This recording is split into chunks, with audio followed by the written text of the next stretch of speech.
The Kipper Kids were a Los Angeles group that integrated vaudeville and popular culture of the 30s and before into this new realm of performance art that was bubbling up in the 60s and 70s in Los Angeles.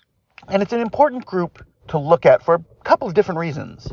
But one is that they synthesized something that very few people recognize today. They synthesized Spike Jones, the novelty record, the producer, who was actually a majorly important part of the advances in production of the 1950s and onwards. A lot of that can be traced to his work in things like Cocktails for Two, for example.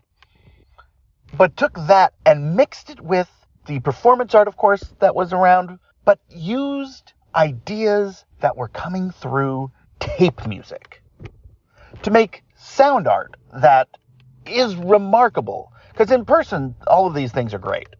It is watching a performance that is specifically referencing performance styles that are, by that point, archaic. That is vaudeville. That is very sort of simple movements and sounds that are usually played for once or twice for laughs, like the yuck, yuck, and so forth.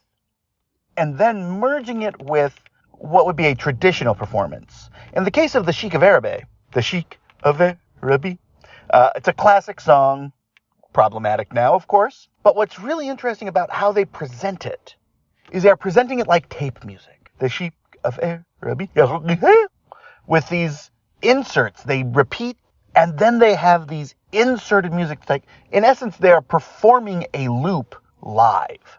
This is exactly like when you would hear sort of the early tape music, which would have, say, a preacher like It's Gonna Rain by Steve Reich. And it loops parts over and over again, occasionally inserting secondary sound.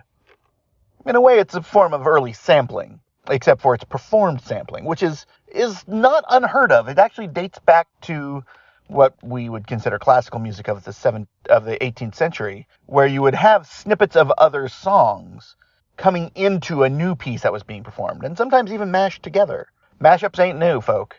This idea that you can repeat these elements over and over again for comedic effect, or even for artistic effect, becomes a key in the performance of the work. And the Kipper Kids, who I don't think get enough credit for what they managed to do for performance art, particularly in the Los Angeles scene, which became a vital part of the performance world in the 1980s and 90s. I think they really helped define what that would become.